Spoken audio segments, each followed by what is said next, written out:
애청자 여러분 안녕하십니까? 투데이 오늘은 김인실 대리사입니다. 세상의 모든 색깔을 노랗게 물들이는, 그래서 새로 시작하고 어떤 것도 감싸줄 수 있는 부활절입니다. 예쁜 계란 바구니와 작은 병아리의 모습이 더욱 아름다워 보이는 부활절이죠. 마치 긴 터널을 지나온 올해 부활절은 더 의미가 깊어 보이는데요. 이 계절과 함께 더욱 잘 어울리는 부활절의 노란색이 몹시 화사합니다. 부활절 봄방학을 맞이하여 제잘거리는 아이들의 목소리가 창문 너머로 흘러 들어올 것 같은 요즘인데요. 흔히 말하는 일상으로의 회복이 우리에게는 큰 의미로 다가옵니다. 또 다른 희망의 시간이라 생각합니다. 이런저런 일로 마음이 편하지 못했던 시간들이 이번 부활을 맞아 주변 정리하는 마음과 우리 자신이 용기 내는 그런 한 주였으면 좋겠습니다.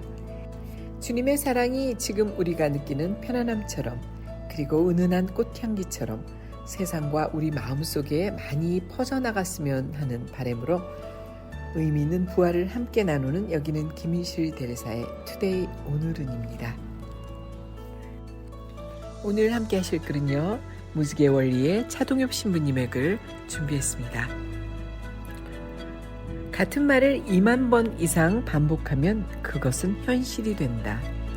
미국의 인디안들 사이에서 진리로 통하는 속담입니다. 왜 굳이 2만 번이어야 하는지 그 까닭은 알 수 없습니다. 그럼에도 나는 이 말을 곧이곧대로 믿습니다. 나는 이를 충분한 양의 사례 탐구를 통해서 확신하게 되었습니다.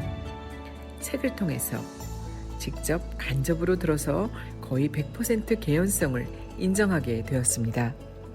꼭 2만 번이 아니더라도 그 어떤 염원이 필요로 하는 횟수를 채우게 되면 그 말은 현실이 될 가능성이 높아집니다.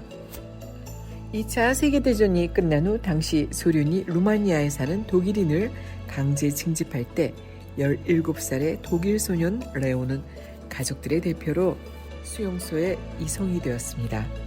그곳에서 많은 사람들이 강제 노역과 영양실조 그리고 혹한으로 죽어나갔지만 레오는 살아남았습니다.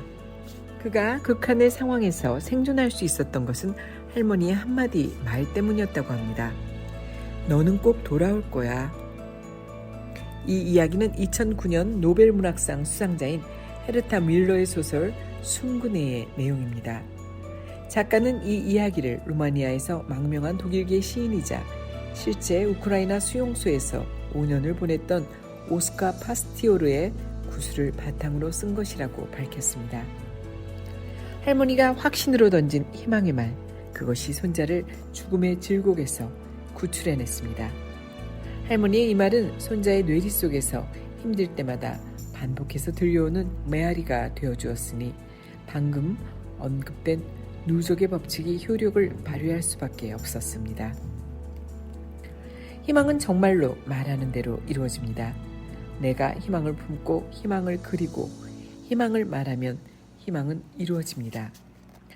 프랜차이즈 떡볶이를 오픈한 지 3년 만에 140점 이상의 체인점을 런칭하고 연매출 120억 원을 기록한 청년 사업가, 떡볶이로 국가 대표가 되겠다는 꿈을 갖고 상호를 국대 떡볶이로 지어 이름 그대로 큰 성과를 이루고 있는 이 회사의 대표 김상현.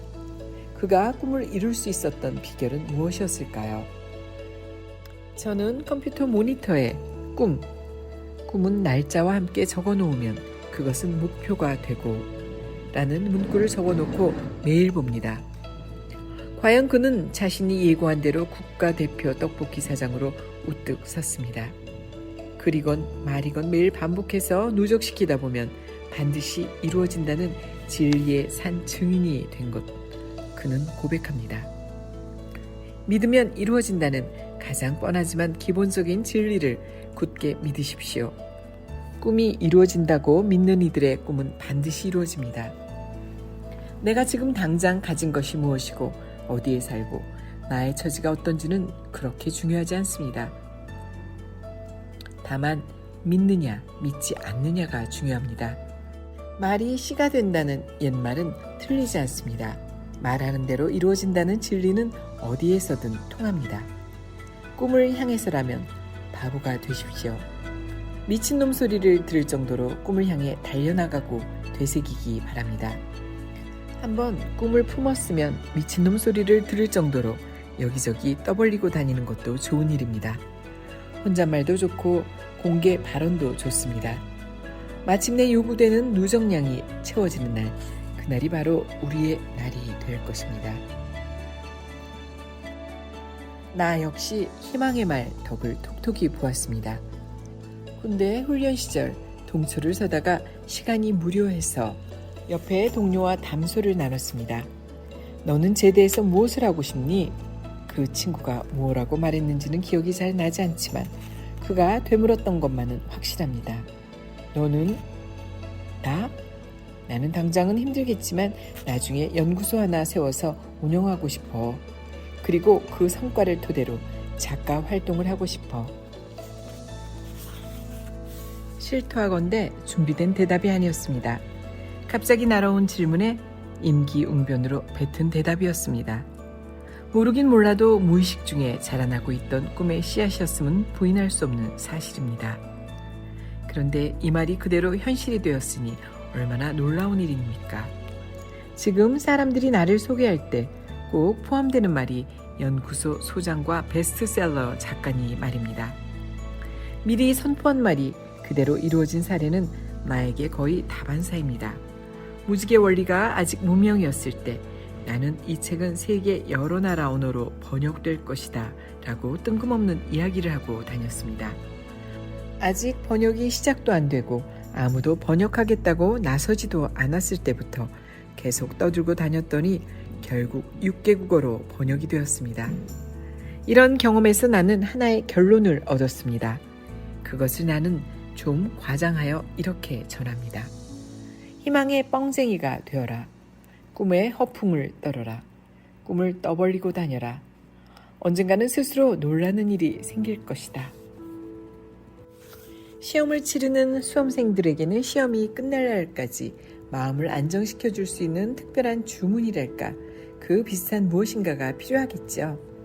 그 무엇인가는 누군가에게는 종교적인 기도이고 또 어느 누군가에게는 따뜻한 격려 문자일 수도 있습니다. 또 몸을 움직이는 아주 간단한 체조 같은 것일 수도 있겠죠. 대체의 심리학에서는 불안을 가라앉히는 방법으로 NLP, 자기 훈련법을 권하기도 합니다. NLP란 Neuro Linguistic Programming이라는 우리말로 옮기면 신경 언어 프로그래밍이죠. 우리들 마음엔 잃어버린 건강이나 평온을 되찾아주는 자기 재생력, 자기 회복 능력이 들어있습니다. 따라서 그런 회복 능력만 잘 이끌어내고 활성화하면 그 어떤 병이나 스트레스도 다 간단히 풀릴 수 있다는 가정을 토대로 삼은 훈련법입니다. 마음먹기에 따라서 모든 병도 불안도 다 물리치고 가장 건강하고 행복한 상태가 될 수 있다는 것이죠. 사실 아주 새로운 훈련법은 아닙니다. 하지만 다른 심리 훈련법들보다 효과가 빠르다고 하니 시험을 치르는 날 활용해 보시면 좋을 듯합니다. 방법도 간단합니다. 조용한 자리에 앉아서 눈을 감고 온몸의 긴장을 풀고 힘을 뺍니다. 가장 건강하고 행복했던 그럴 때의 느낌과 가장 기뻤던 순간이나 자신이 가장 자랑스러웠던 순간을 기억해낸 다음 그 느낌에 몸에 활력이 되는 걸 상상해 봅니다. 어렵지 않겠죠? 눈 감고 온몸의 긴장을 풀고 가장 건강하고 기쁘고 자랑스러웠던 순간 생각하기. 정말 중요한 시험 보는 날 시험장에 좀 일찍 가서 꼭 해보시기 바랍니다. 하긴 시험 당일날 생각해 보려면 기억이 잘 안 날 수도 있을 테니 기쁘고 행복하고 자랑스러웠던 순간도 미리 공부하듯이 기억하고 메모해 두어야 하지 않을까요? 지금은 향기로운 꽃향기와 눈부신 아름다움도 같이 구경해야 할 좋은 시간입니다. 우리 모두가 다시 뛰는 느낌이지만 어수선한 세상 소식과 하루가 다르게 오르는 물가의 가파름 속에서 많은 불평과 때로는 불안함조차 느끼는 시간들이기도 합니다. 지난 시절 눈부시게 밝은 연보라색 벚꽃들 사이를 지나가면서 아름다운 봄을 느꼈던 시간들이 기억납니다. 올해는 비록 그때 그 시간만큼은 감동적이지는 못해도 불행 속에 있는 많은 분들을 기억하면서 건강하게 지내온 작은 행복에 감사하며 좋은 시간을 보내야 하겠습니다. 소중한 주위 분들과 자주 소식을 전해야 하는 부활절 4월입니다. 여러 가지 일들로 만나지 못해도 서로의 사랑과 향기를 마음으로 한껏 나누시는 한 주간 되시기 바랍니다. 물론 주님의 사랑과 우리들의 기도가 함께하는 부활절 되시는 것도 잊지 마시고요. 김인실 대리사의 투데이 오늘은 여기까지입니다. 건강하고 밝은 웃음으로 행복한 한 주 되십시오. 그리고 많은 어려움과 전쟁 속에서 슬픔에 빠져있는 분들을 기억하는 그런 한 주 되었으면 더욱 좋겠습니다. 함께 해주신 여러분 고맙습니다. 다음 주 보다 좋은 내용으로 이곳에서 저는 여러분을 기다리고 있겠습니다.